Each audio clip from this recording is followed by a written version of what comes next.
that is our problem. When you think of people as things, guess what? It's a transaction. What do you expect from them? You should expect nothing. The labor war is over. Labor won. Talent won. And if you don't take care of that talent, shame on you.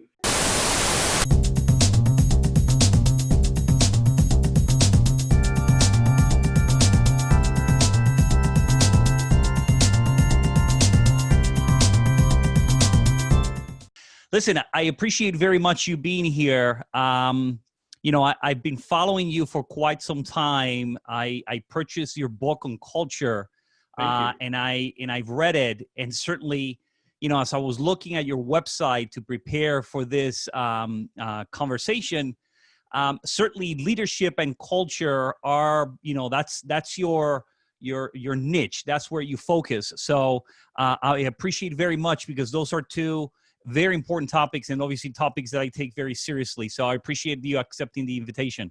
No problem. As I said, it's always fun to talk all things leadership and culture. It's like, what, you know.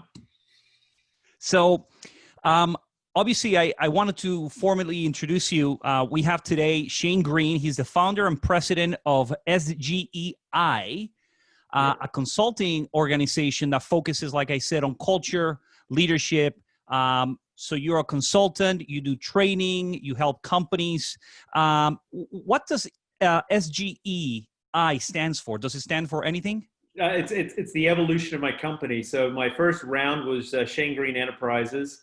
Then I wanted to take my name off the company because there's so many other people involved. So it just became SGE.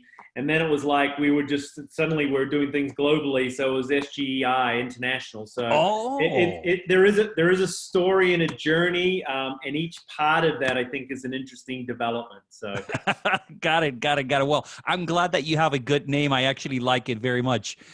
So Shane, I always like to start the show, or the episode in this case, allowing the guest to introduce himself and then tell us a little bit about you.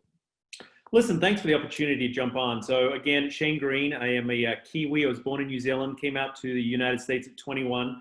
I was lucky enough to be involved with the Ritz Carlton hotel company for about 9 years before I started one of my first businesses. And I will tell you that along the way, I've started and stopped and probably not done very well on certain businesses, but I started my first one. I was about 28 years old at the time, 29.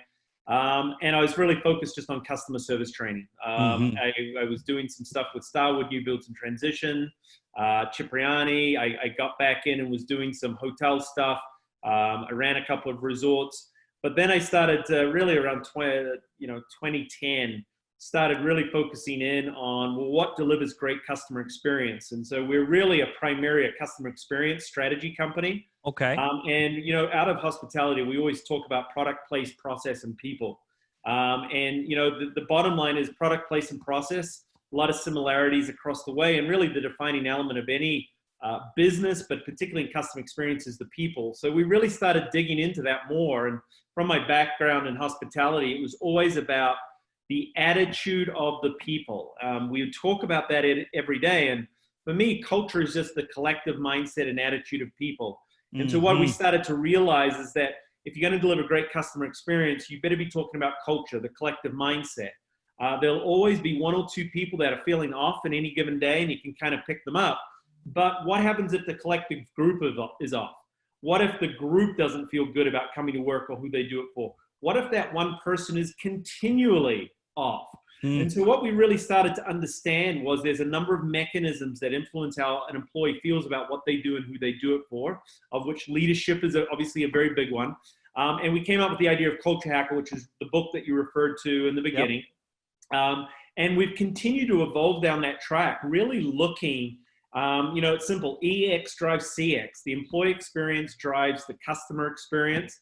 And we really talk to a lot of different organizations now about understanding the different points on their employee journey, how those different points impact it. So it was 10 years ago, I was defining CX strategy for organizations. We actually define EX strategy. We look at the employee journey, we plot the points in that journey that really have an impact on them. And then we start to think about what are the values that bring that to life. And so that's where we kind of sit today. We get to work with a lot of great people. organizations, consultants, researchers, and we're always just talking EX. And obviously with the way that the world is today, the collective culture of not only work groups, but cities, everything seems to be, the collective is not in a good space. And this is where leadership comes to the fore. And you know, I go back, and I mean, we've probably all been through sort of, you know, the experts from 10, 20, 30 years ago, but it always came back to the idea of that leadership is the single biggest impact on how someone feels about, you know, coming to work every day. And so obviously coming to work every day is different. There's a lot of virtual, there's a lot of remote, and then you've got all of these things happening around you. And so what we really are focusing in on, and we're just guiding and working with organizations to really help managers navigate this. How do you make people feel better when there seems to be so much going on around them that can suggest negativity? And so we go back to really the fundamental basics of listening, communicating.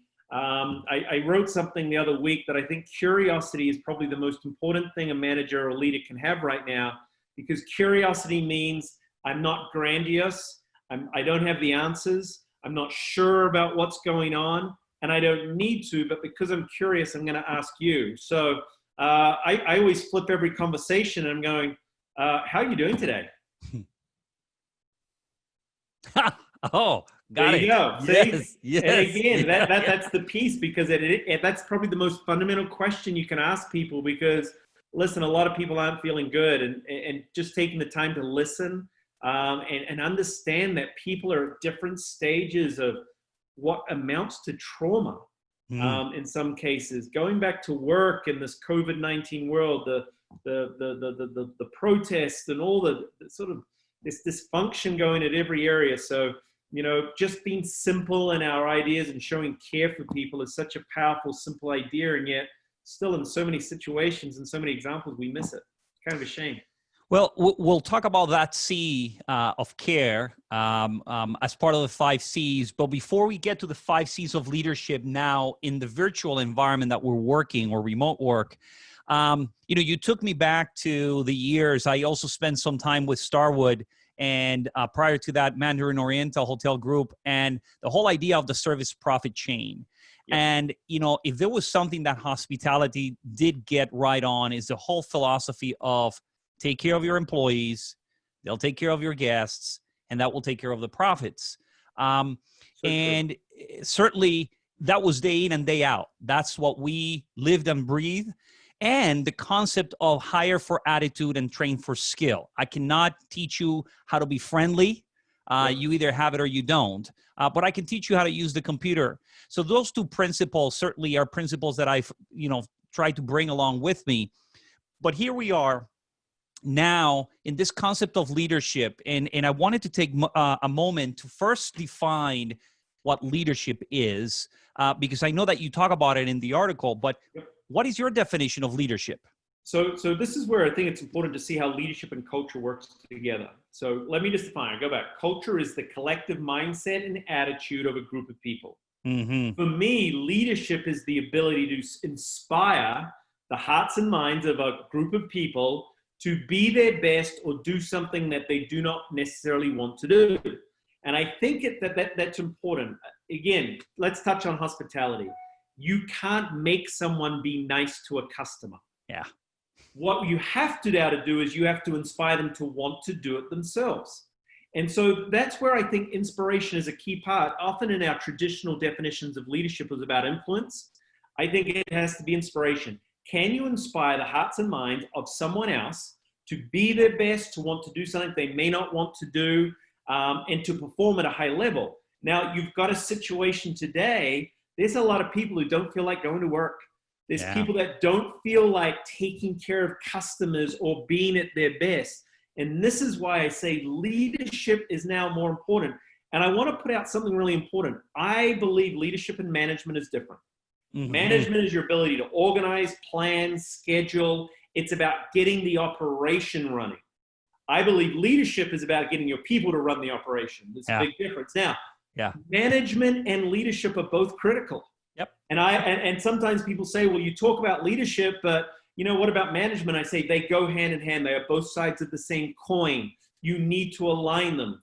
But what I see is that in many organizations, there is such a emphasis on management. Just get the job done. Don't keep the operation running, that there's not actually an emphasis on leadership. And what I say is, in times of crisis like this is why we need leaders right now. Because leaders inspire people to feel better about themselves. They inspire them to do things that they don't want to do. They inspire them to get up and take care of customers. And so in any given moment, I go, you need both management and leadership. But right now, I really say it's time for leaders to stand up. The problem being that just because I have a management title doesn't mean I'm a leader. Correct. And this is the problem I have. Gosh, every business has tons of managers. Yeah. But we've studied it. There's not that many leaders who have the emotional capacity and energy to really make people feel good. Because I'm going to tell you now, this is not an easy, quick fix. This is not about a personality. This is about someone genuinely willing to put in the effort to make other people feel better. And many times we see it in our personal lives. It might be as a parent like me, making our kids feel better. It's so easy to do that. Well, leadership in the workplace requires you to have that same mental sort of disposition and attitude that, listen, I want to make you better. I want to make you feel good. Because if I know that, then your service profit train works. Yeah, I basically say that management or managing is about things, right? Yeah. While leadership is about people. And you have to do both, like you said. And the problem that I've seen in my experience is that there's still a lot of companies that see leadership as a touchy-feely, as I need people to get done what they need to do. I don't care how they feel. They just got to do it. How much of that feeling do you still see out there in organizations? You know what? You would think that in today's age that you would get it. It's not the case. And by the way, this is where I go back to culture. Culture is the collective hearts and minds, but it's driven a lot by the leadership. But the leaders at the top of the company set the agenda. And so if they don't make people a priority, they make profits a priority, they make production a priority, all of those things, they see that their job is then to run the operation. Yeah. I argued in my book that I believe culture is the single biggest thing in driving profitability in a company today. Why? Because if you have a good culture that is driven by good leadership, your people are more productive. You get people to stay longer. They put more effort in, and that leads to profitability down the track. So what's happened is that we've kind of been misaligned about what drives success in an organization. And so the answer to your question is still too damn many people and people in positions aren't focused on people. Yeah. They see them as a thing. Yeah. And that's the problem that we see today. And unfortunately, it carries across in our society that we have looked at certain people as things. And that is our problem. When you think of people as things, guess what? It's a transaction. When you think of people as things, what do you expect from them? You should expect nothing. Yeah, yeah. And the interesting thing is that that's how we treat them. And then we cannot get upset and we go, why is it that you're performing? That is exactly the right thing. All of a sudden, people wonder and go, why aren't our people happy? They've got a job. I'm like, it's not, I've said this. The labor war is over. Labor won. Talent won. And if you don't take care of that talent, shame on you. Because I'm going to tell you now that there aren't people sitting around that is easily replicated. If you believe, and this is what I do believe, culture is now the most defining element in companies today. It is the only thing. Unless you come up with a new piece of software or technology, you've got a 6-month advantage that no one else can replicate. That's it. 6 months. That's it. That's it. Today, it's it. They're going to copy you. And by the way, being first to market isn't always good, but you cannot replicate culture because culture is people. And unless they're moonlighting at 33 different other businesses, which they're not, they are your culture because they're your people and that's where their job is. And I'm like, just take care of your people. And I get scared right now because we've seen unemployment go up and you're going to get the same people come back and say, well, people should just be glad they've got a job. They shouldn't be too picky. I'm like, guess what? That boat left. Millennials were the first part. And I'm going to tell you right now, our next generation, the Zs, the activist generation, you don't take care of them, you are in trouble. And by the way, I take blame for creating some of that because I've got a couple of kids that sit right at the tail end of it. But I'm like, I'm sorry, but you, and again, we're going on a lot of places, but the thing that annoys me about millennials is that we fought the idea of millennials. We spent so much time arguing against millennials, telling them that they don't work properly and all that. The problem is we never took time to understand them. Yeah. And more importantly, we never took time to care for them. We spent so much time fighting them that we actually didn't get the most out of that generation. Now I'm hopeful millennials are the managers that they'll get this right. But sorry, long-winded answer to your question. There's still way too many people out there who don't get it. Well, you know, what I always say about millennials in particular is they weren't just born like that. They were made, right? Correct. The environment made them. The parents made them. Society made them. And now we're complaining. Technology made them. Right? That's the thing. Technology made them. And by the way, technology is driving our latest generations. And I just get people when they get defensive, and again, this is a big cultural issue, when people think something's going to be taken away from them, the manager thinks they're going to lose power, control, command. They get very defensive. They get scared, and they start to act poorly. We're seeing that in the workplace. We're seeing that in society, and it's like, it's because we just don't have the right mentality. Every generation thinks they know it all and got it right. What the responsible thing is, every generation is responsible to bring the next generation along. And that's the same for the workplace, except sometimes we forget it. Yeah. Yeah, I have to admit that, you know, in the companies that I've worked, I've had the experience, and I've noticed this particularly in the division between corporate and the field. And I recall in one of the companies where I'm new to the corporate environment, and we're having a meeting about culture, about the guiding principles of the company, the values. And after the executives speak, in my ignorance, I go, so when do we go through this ourselves? And they say, oh, no, that's not for us. That's for the field.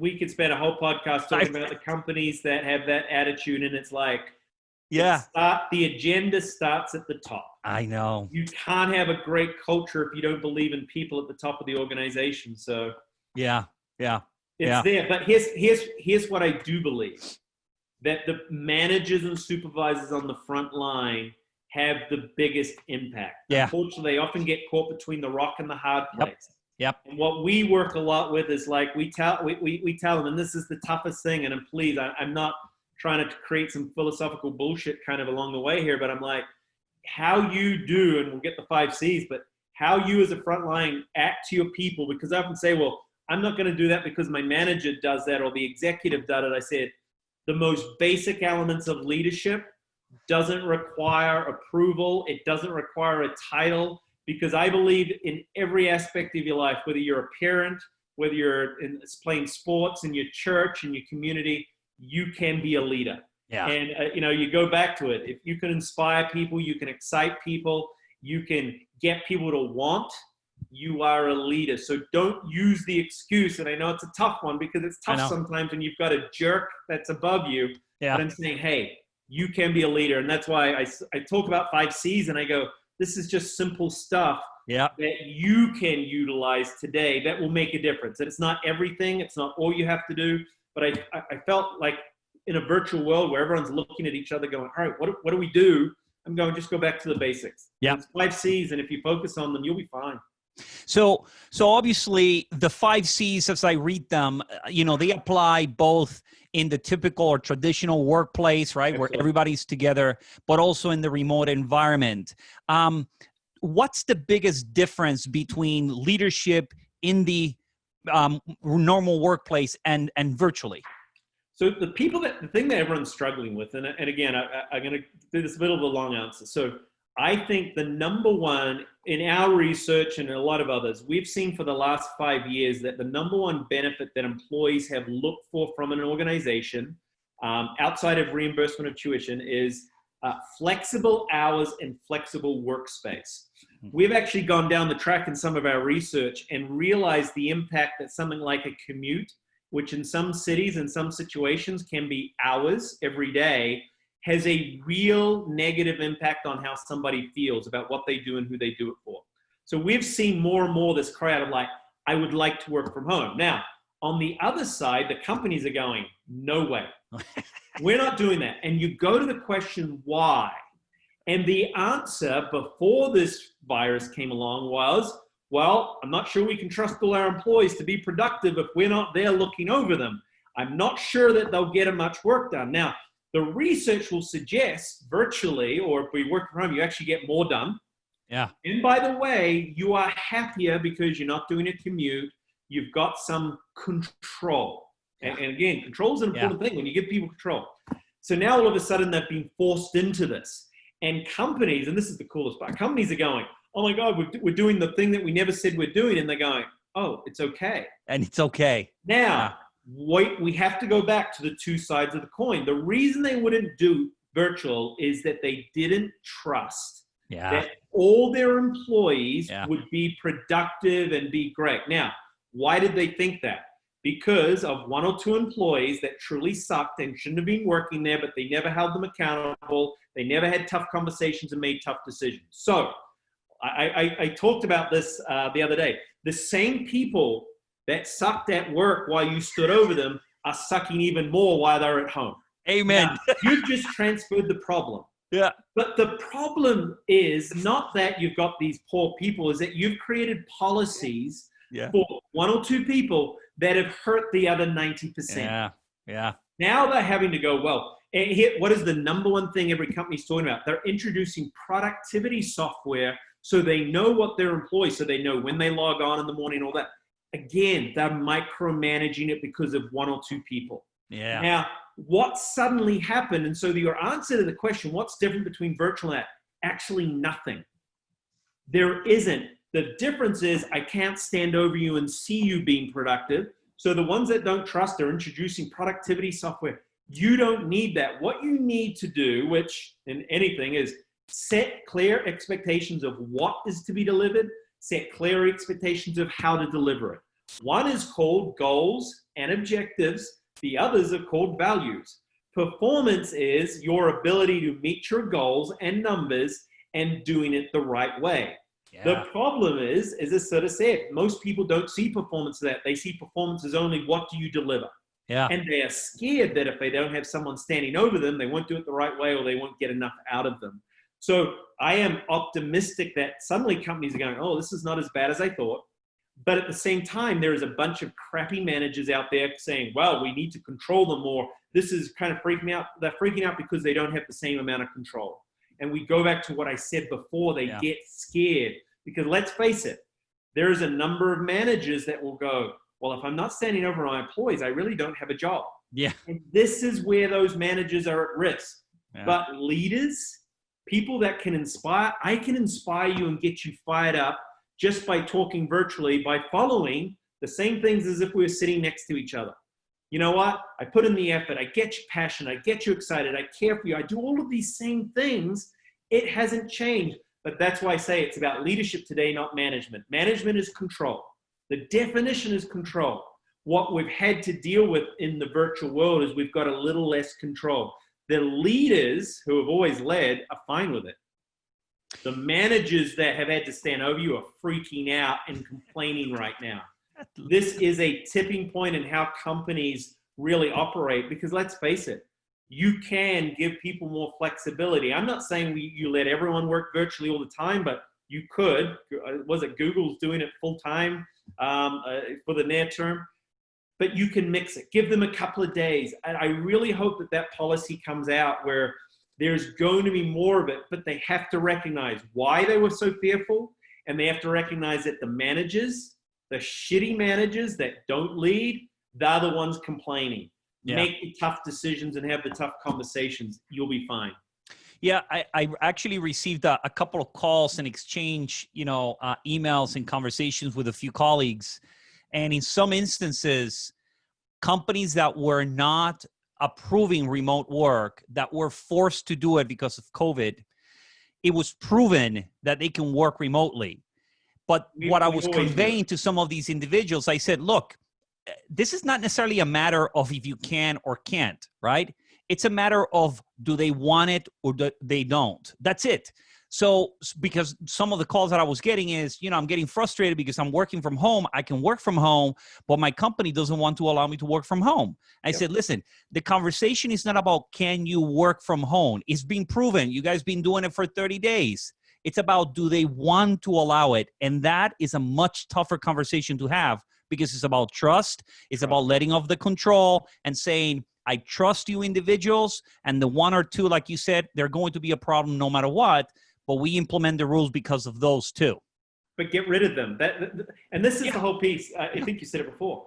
There is no different on how you should lead in a real world, physical world, or a virtual world.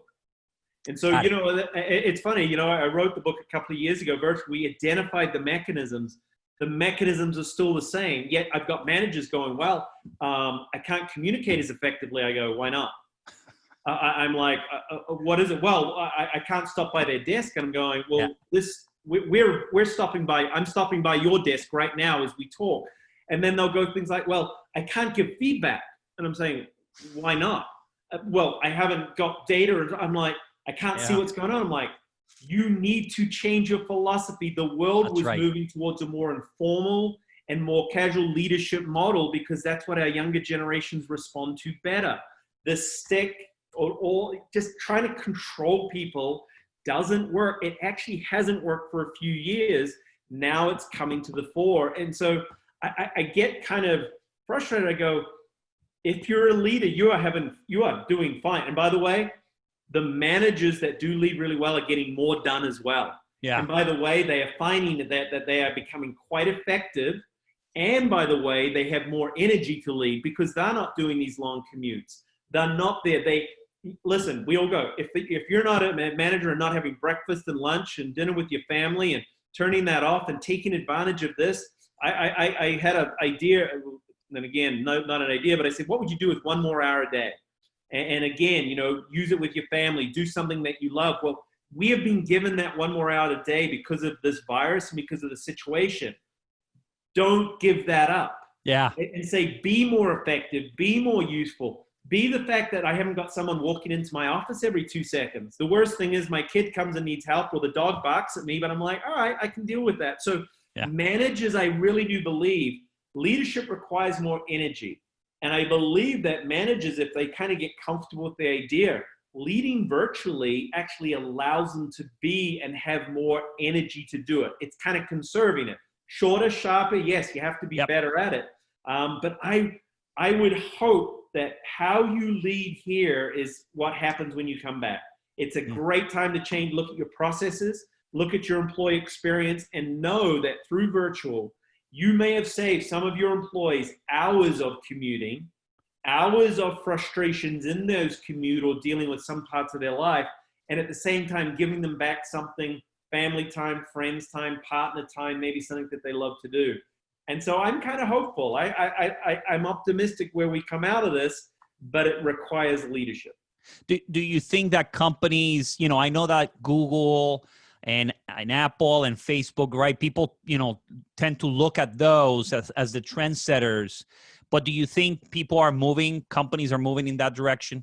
Remote work? The good companies were already in that direction. The good companies already had flex hours. The good companies already had flex days. Some companies are going, wait up, I was already doing this. Yeah. And I give you an analogy. And again, my children's school, I was very fortunate. Our children go to a great school and they work on computers a lot. So even in their day-to-day while they're at school, there is a virtual component to this. All of a sudden, the kids had to work from home. They didn't miss a beat. Yeah. It was so startling to watch that. I was going, well, how are you guys picking this up so quick? Well, you know what? We were already doing a bit of it. We're working on computers. So I look at the same way as companies. Those that were already trusting, those that were already looking and listening to their employees about what they wanted and being flexible with it have not skipped a beat during this time. It's the traditional thinking that are freaking out. And by the way, they didn't have a choice. Yeah. It happened overnight. So I'm optimistic that that sudden change that they had to find within themselves will allow them actually to go back and be a lot more flexible in the future. I have to admit that in my case, I really enjoy the opportunity of being able to work from home. because I took advantage of the lunches with my kids. Isn't I it took great? advantage of early dinners with my kids and my wife. And otherwise, I would have been working. I would have come in late, have dinner by myself, and then get back to work. So that hour that you're talking about, I replaced the driving with, okay, I'm going to have lunch with my kids, right? Either going out to grab something and come back or order something. I tell you, I was extremely grateful that I had that opportunity.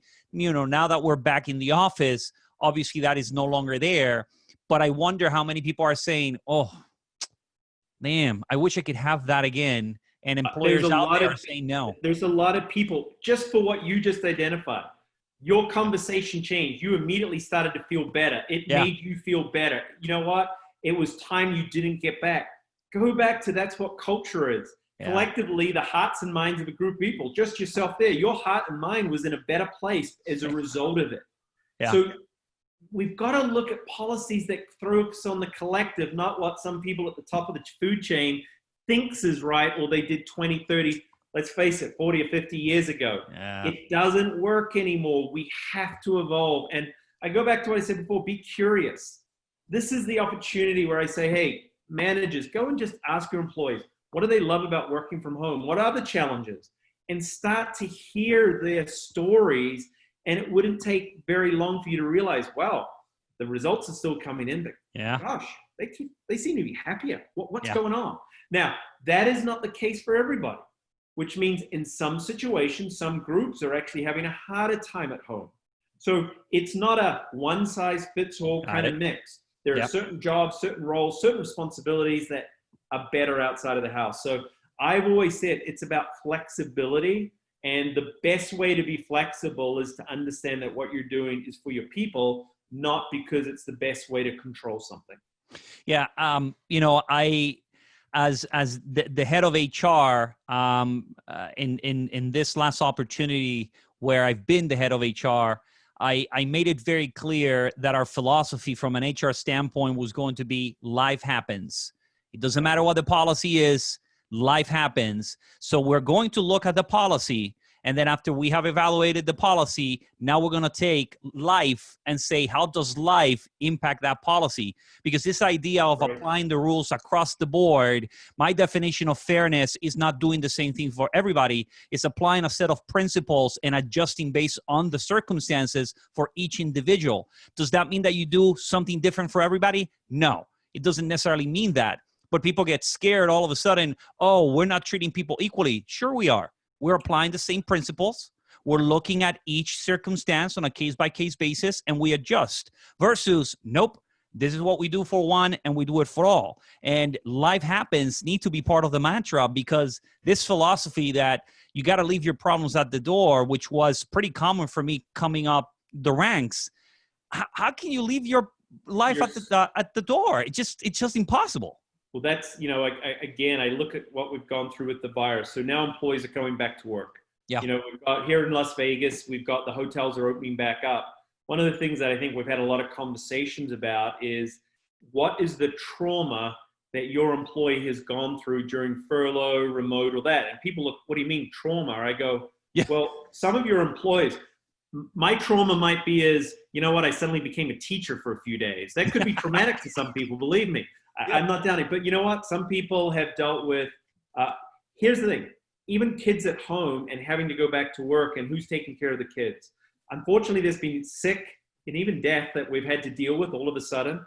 We've lost jobs, a lot of jobs.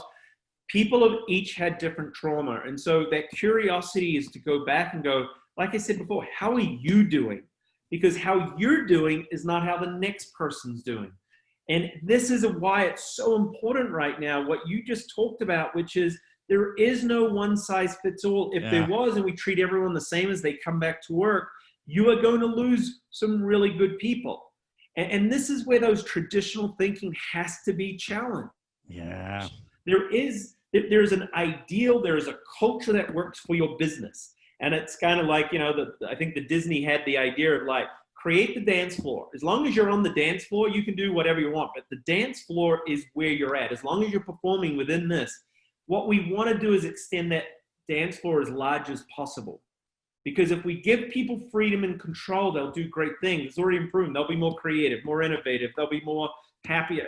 It's all there. Yeah. But Yeah. you have to create the dance floor. And this is why when I did Culture Hacker, of all the things that I found that was most important into how someone was feeling in a work environment after leadership was the values of the organization. And values can be a formal piece, but what I say, it's how how people work, how people act and interact.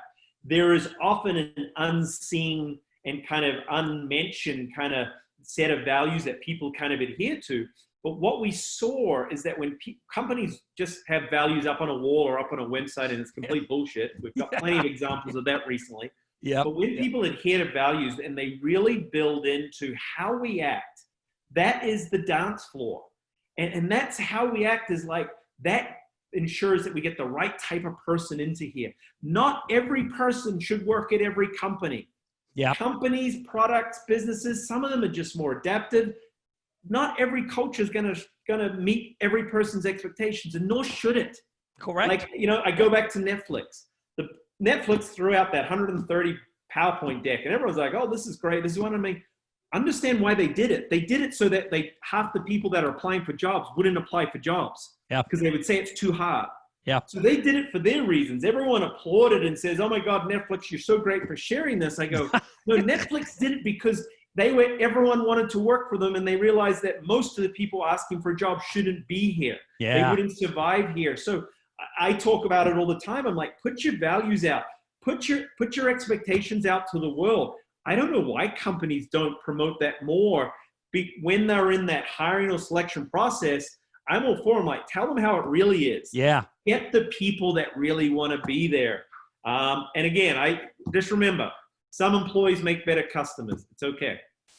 It's interesting because today I had an exchange with someone that put a posting, and he used the analogy of, he was talking about diversity and inclusion, but he used Amazon as an example. He said, look, people criticize Amazon. Amazon is not for everybody. And the people that enjoy it, which are the majority, enjoy it because of what it is. So if you don't like a fast pace, work long hours, change driven type of environment, then that's not for you. But we put everything through our filter and automatically say, well, that's bad. Well, it may be bad for you, but for that one loves it. And by the way, let's just get the diversity piece out there. It doesn't matter your skin color, your sexual orientation, or anything about you. It's about what's inside of you. So that's what diversity is. I don't care if you're black, white, got 3 heads, or whatever it is. If you believe in the same stuff, then you should be a part of this. Correct. And what people get caught up in as well as saying, well, you're limiting who comes in here. I go, I'm not limiting it. What I'm saying is that we've understood that there's an attitude and a style that works really well to fulfill our brand promise to our customers. And the problem is we've got managers that do have inherent bias who are hiring people that suit them, not the organization. And so when the organization is hiring, and people will go, well, how do you do that? I say, have the managers stop being the interviewer and the final decision maker. The most important people that should be making the decision and interviewing are the employees that they have to work with. And I go, the best practice I've heard is like, we started it years ago at Ritz. It's like the employees do the interview. They tell you if they want to hire somebody. The manager signs the dotted line and does the checks. And then people go, well, why should the employees, if an employee says, let's hire them, maybe they're just hiring the person they'll get along with. And I go, yep, pretty much every bit of research says if an employee gets on with the other employees, they're going to be happier, more productive, and everything else. Case closed. And that takes diversity out of it. What we think of it is diversity is about skin color, it's about orientation, all that. I'm like, should have nothing to do with getting that right people to fit our culture. The only way it's made so, and the sad part is that we have some managers who are making those decisions because they hire for themselves, and they hire people that are like them because they're afraid of dealing with people that challenge status quo. Oh yeah. There's a lot of fear out there, right? You hire someone who's strong, who's capable, who's independent, and now you're afraid that they're going to take your job. I get it. I don't prescribe to it. At the end of the day, your responsibility is not only to the organization from the perspective of delivering results, but if you are going to have to hire people, is to hire the best people possible to be as successful as possible, and more importantly, to get them to where they want to go. I'm a Correct, true but believer. the piece that goes in there is, remember, hire them for the team. Yeah. Because if the team brings them on board, guess what? I'll prove this every time. I can put 6 employees in, and if I get 6 employees that says, yes, hire them, guess what? I now turn to 6 people and go, you're responsible for making that person successful. That's right. That's right. Instead of the manager hires the I didn't person, hire. then the 6 people look and go, oh, here's the manager. I'm not bought into this. Yep, the manager is. The manager doesn't have time to make them successful. It's the people around them in the day-to-day. So listen, all of this stuff applies. And then someone will turn to me, well, I got to select someone. How are we going to do that in a remote world? I go, Zoom can put 6 or 7 employees into a group piece right now. And I can tell you, you'll have a better interview experience and make a better choice than you would having a single manager sitting there making the decision on their own, hands down. And guess what? The best organizations are already doing that. Organizations I know were doing virtual interviews with employees, with potential candidates before all this happened. Like I said, people were already running in this direction because guess what? Global economy. Companies were hiring people halfway around the world, but the key was, would they work well within a team? And this is why I kind of talk about, and again, the C's I throw out there, people go, collaboration is the most important thing. Well, how do you create collaboration? You align them on the values, the mission, the purpose.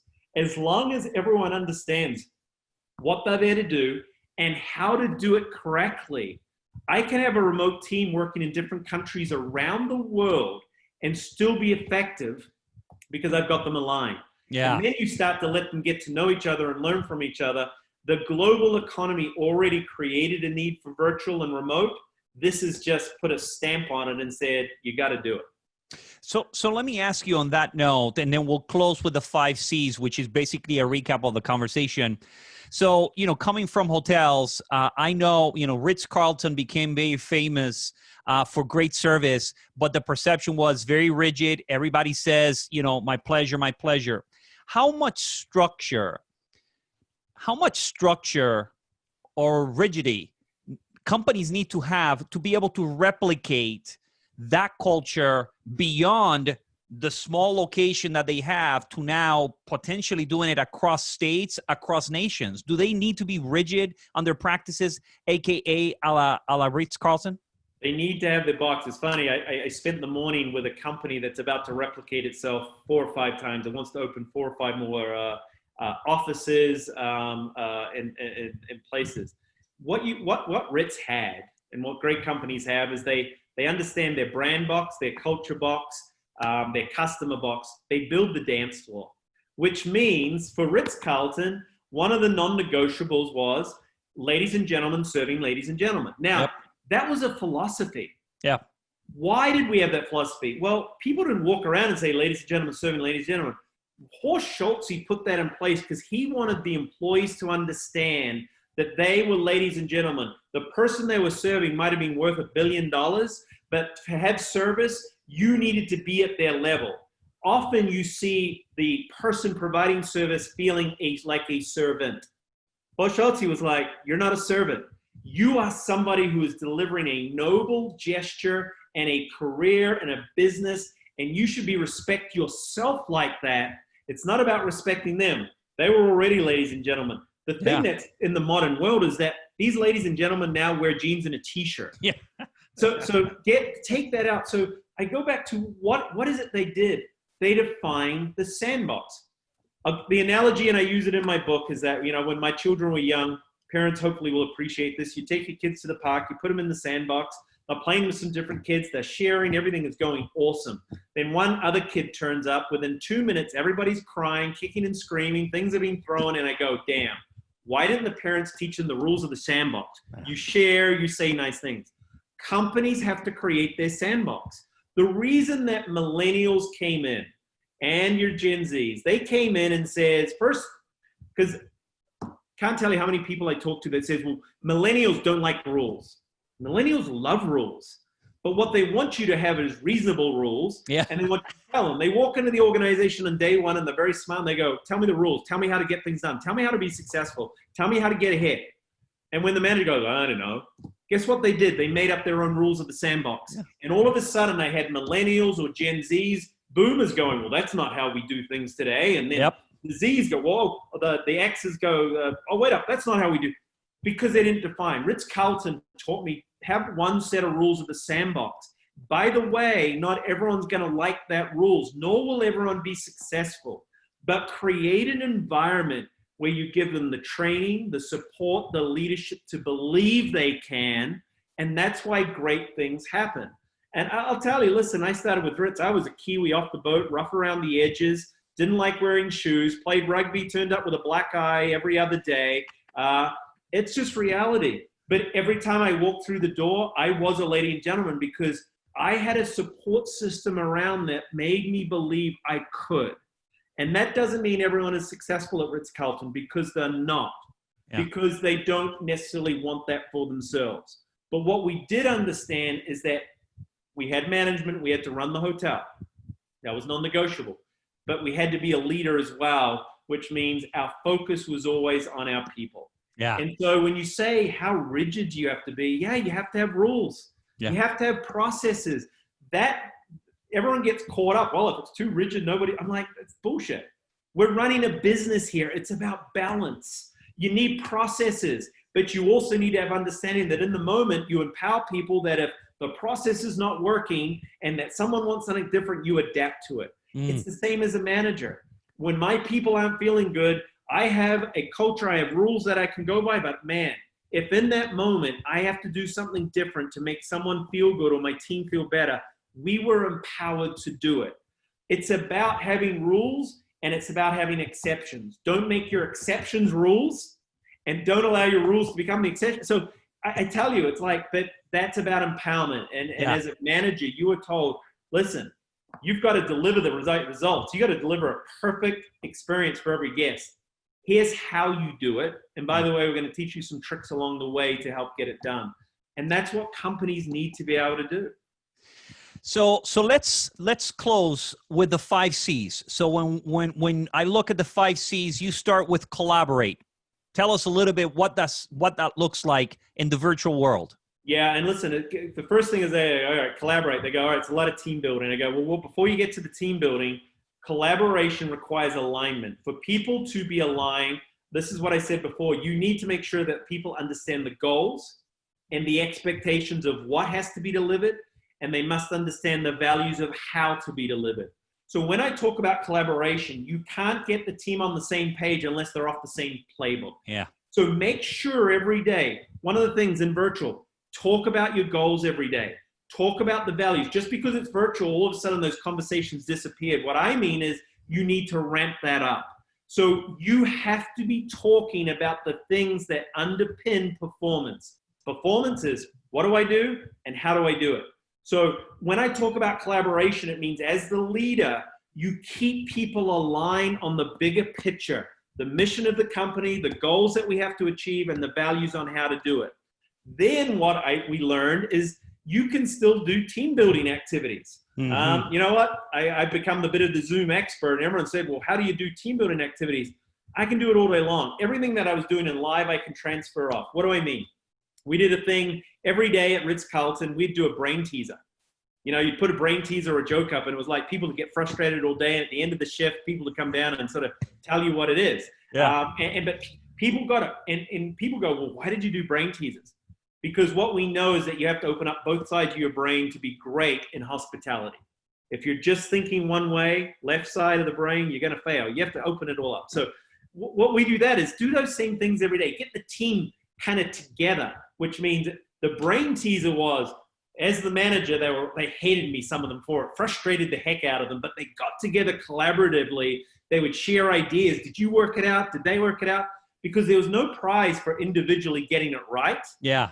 But what we did do is if someone in the group got it, that means that the whole team won something really small each month and each day.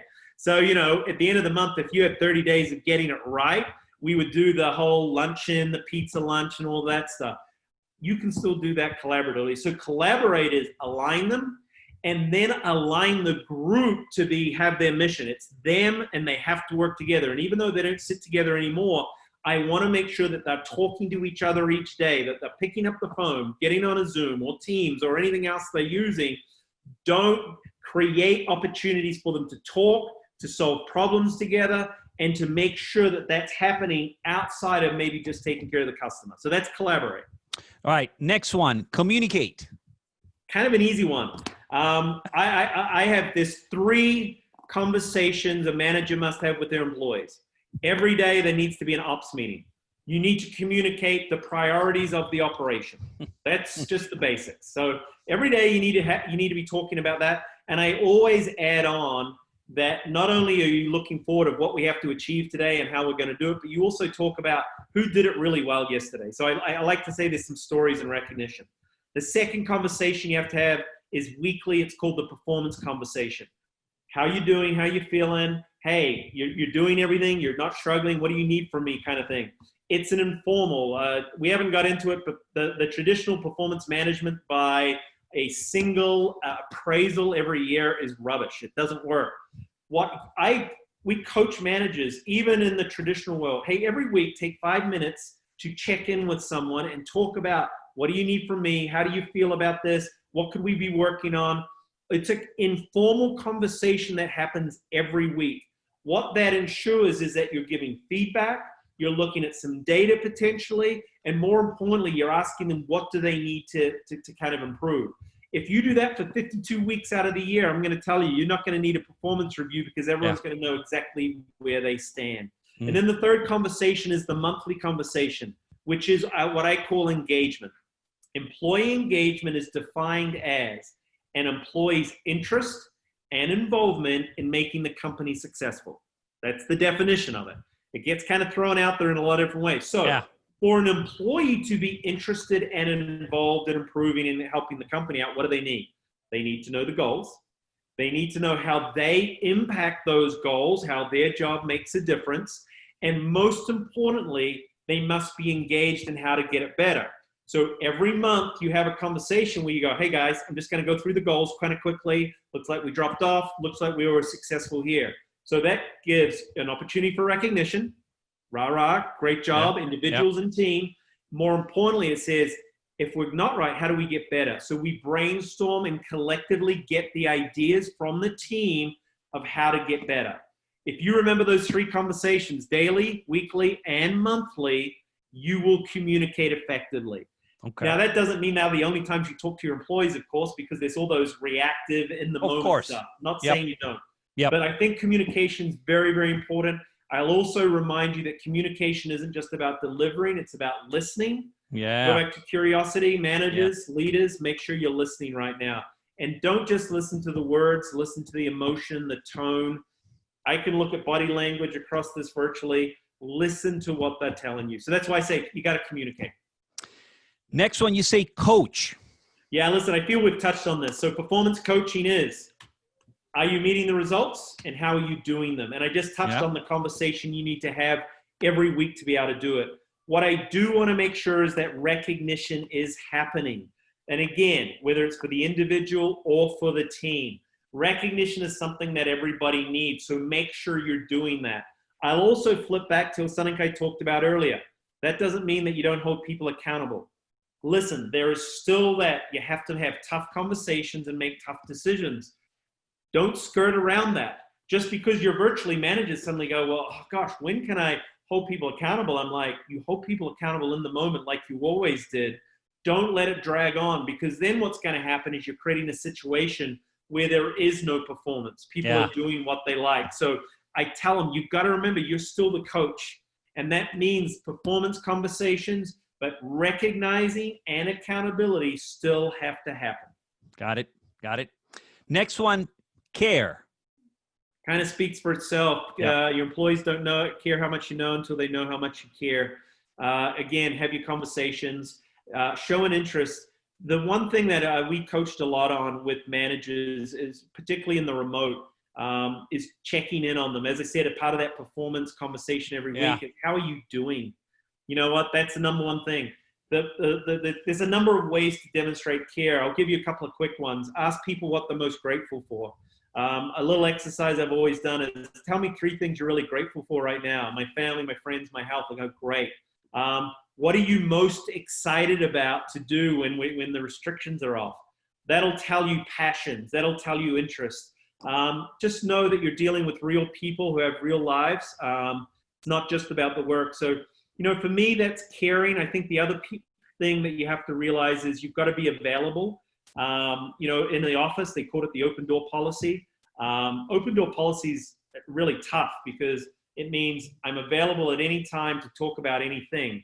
Quite honestly, the anything was the easy part. The any time was really hard because I had meetings and all of this. And so schedule time each day. So even outside of those 3 conversations, I always put, my team knows that from 9 to 10 every day, I'm like, guys, you need me, call me, I'm available. I'm not doing anything else. So take advantage of this. So be available for those impromptu. And I'm going, we can talk about anything. So for me, caring, there's probably, right now, we can't care enough. We can't demonstrate it enough. Yeah. People need it. Some people need it more than others. You said something earlier, people think it's soft or weak. I'm like, it's just total bullshit. If you read your history, some of the badass generals and rulers of our time got it. You care. You demonstrate care. And the last one is celebrating. Yeah, just because you're not in the office doesn't mean you can't have some fun. We do coffee socials where I'll send a virtual coffee out to everybody, and I'll be like, okay, we're going to meet up 11 o'clock. Make sure you got your hot beverage in front of you. We celebrate. You can do it virtually. Remember, celebration is coming together. It's not just rewards for 1 or 2 people. Celebration is an elevated form of recognition. Recognition is the everyday thank yous. It's the quick little notes.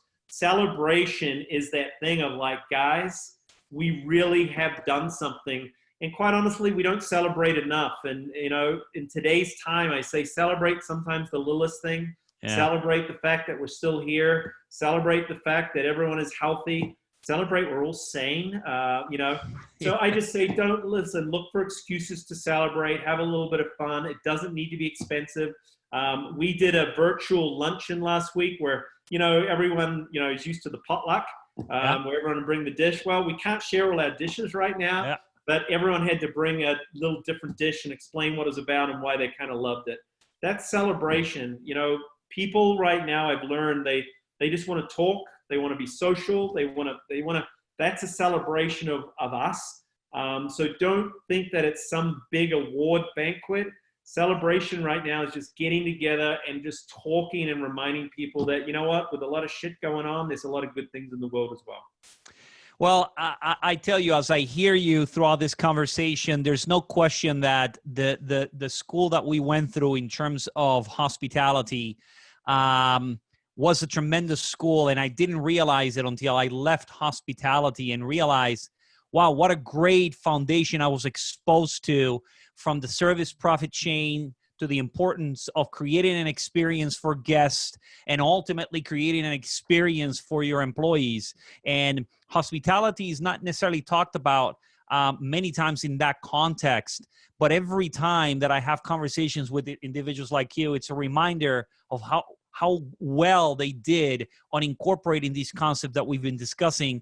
I'm just hoping that more and more organizations outside of hospitality run with them, because ultimately they've been proven.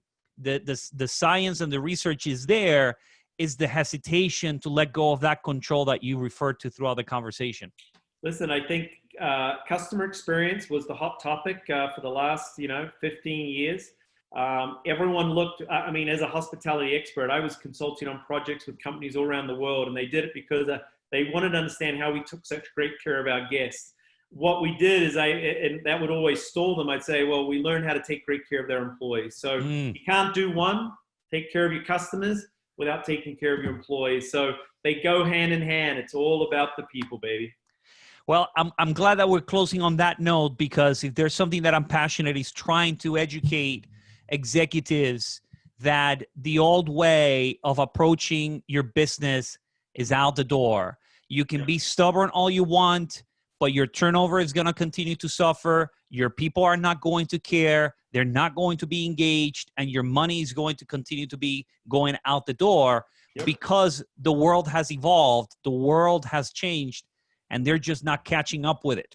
So they're lost, I guess, right? Hey, listen, if there's one thing we know that I truly believe that people aren't going to sit back and accept shitty management or poor practices or bad cultures. It started and people said, oh, it's millennials, it's young people. We're seeing in the world today that it's everybody. The generations actually all value the same thing. They've just been socialized into different things. And right now we got some generations that are telling us to wake up, pay attention, listen, because if you don't, you're going to lose us. You're not going to get us back. Well, listen, Shane, I've enjoyed very much the conversation. There's so many nuggets, as you know, I take notes in all of the conversations that I have because I'm always looking to learn. So I appreciate you taking time out of your life to come and join me here. And I look forward to continue reading your posts because I'm certainly learning a lot. So thank you for coming. Listen, I appreciate it. And again, we put the 5 C's and that up on our website. So it's a little booklet. You can go grab them. Come and see us, sgeinternational.com. I'm sure it'll come up on here at the end of it. But listen, we're doing stuff. We're doing some free workshops right now. Can you talk a little bit about that? Because I want people to know that there are some workshops that they can participate. What's the workshop that you guys are doing right now? Yeah, listen, we've got a free workshop coming up next week. It's going to be great. One of our master trainers, Taylor's going to be leading it. Taylor Scott. It's about change, and it's kind of we're all changing right now. So there's some really cool stuff that we're doing out of it. But come onto the site. Listen, right now we have adopted curiosity. We're asking a lot of questions, what people want. We've also adopted generosity, which I think the world needs right now. So listen, we'd love to talk to you. We're not giving stuff away. We're just helping people right now. We'll get back to business at some point, but listen, if you've got questions, you like what you're hearing, we'd love to talk to you. As I said, we believe that right now it's a really great time and an opportunity to do something really cool. Perfect. Well, listen, Shane, that's it for today. I appreciate your time. It's a pleasure. And we'll be in touch. Hey, listen, always a pleasure, man. Thanks for getting me on. Take care. Bye-bye. Cheers.